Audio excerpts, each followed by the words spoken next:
بسم الله الرحمن الرحيم. الحمد لله رب العالمين، الصلاة والسلام على طه الأمين وعلى آله وأصحابه الطيبين الطاهرين، أما بعد. وكتاب كني ولا العقيدة المسلمين وسؤالها يجوابها ككمنا. سؤال بين نوعده معنى الاستغاثة جرجار كمعنه سنوعده والاستعانة كالمضى مع الدليل adigoo daliilkiina siinaysid noo cadee.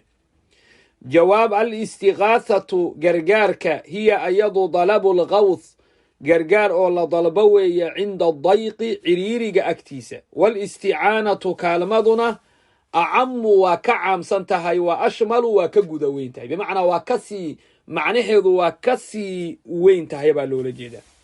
qaala tacaala ilaahay aayadiisa u daliila واستعينوا دضوا كالميستا بالصبر صبر يا والصلاة صلاة كالميستا وكالمو فيري. سورة البقرة الحديث حديث كنبينا ودليل نبي يري تدن الشمس قرحدا على سود وين يا من رؤوس الناس دتك مضحيالكو ذا لقينا يا لكينا يا يوم القيامة مانك قيامة. فبينما هم أيقوا كذلك أيسايهين إذ استغاثوا بآدم نبي آدم بيقرقار ويدي سنيان نبي موسى نبي إبراهيم إلى لقسوا قال نبي محمد عليه الصلاة والسلام ومالك قيامة نبكى بضن أجره. رواه البخاري باولين يا حديثك. وفي هذا وحاكسوا حديث كان دليل إياه على أن الاستعانة كالميسق بغير الله إلهي وحانا هين لكالميسو جائزة إني بناتها، لكن مع اعتقاد قفك إنو آمنا لربا أنه شأني لا ضار قف نبكو جيسن كرا ولا نافع كو أنفع كرا على الحقيقة حقيقة هان إنو سنجرين إلا الله إلهي مويان. استغاثة استعانة واسكن معنا دويهين ولا ليال وحاوي طلب الغوث عند الضيق قفكو ضلبا متقانا عريريق أكتيسا ضلبا متقانا قرقار. استعانaduna waaba kasii macno weyn tahayba. ilaahay subxaanahu wa tacaala marka wuxuu leeyahay wastaciinuu bisabri wasalaad, waa ujeedaa sabir iyo salaadba kaalmaysta buu ilaahay leeyahay. marka maalinka qiyaamada waxaa lasoo dhoweynayaa carasaadka qiyaama la taagan yahay, qoraxda dadka madaxooda la keenayaa, qofba dhididkiisuu daadanayaa, dadku waxay gargaar weydiisanayaan nebi aadam, nebi ibraahim, nebi muuse ilaa laga soo gaara nebiga calayhi salaatu wasalaam oo shafaacadiisii cudmada ahaa la siiyo. qofku markuu saa aaminayo in istiqaathada iyo kaalmadu ilaahay qayrkiisa ay bannaan tahay, waxaa shardi ah qofku inuu aamino qof ku dhibaatayn kara oo wax kugu anfici kara ma jiro xaqiiqatan ila allahu ilaahay mooye.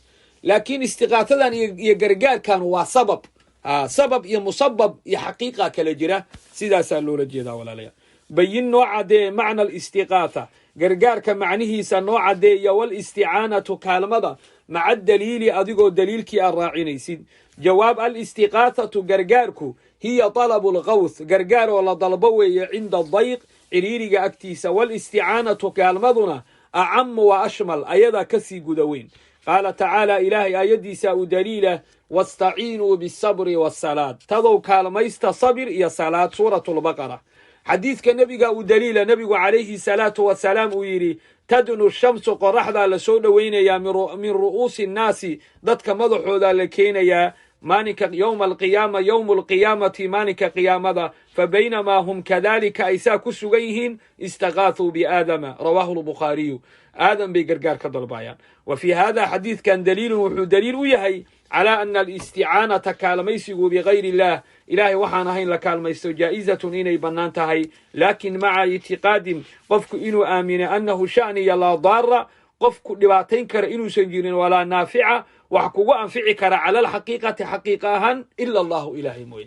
laakiin istiqaatada iyo isticaanadu waa sabab. markaa leedahay ilaahu nebiga fadligiisa waxaa igu sii, ama sheekh hebel fadligiisa ilaahu waxaa igu sii, macnaha ma ahan inaad awoodda ilaahay oo kale nebiga iyo weliga siinaysid, laakiin waa sabab iyo musabab weeye. waa wax bannaan oo diinta islaamka ku bannaan, laakiin xaqiiqa waxa ku siinaya waa allahu subxaanahu wa tacaala.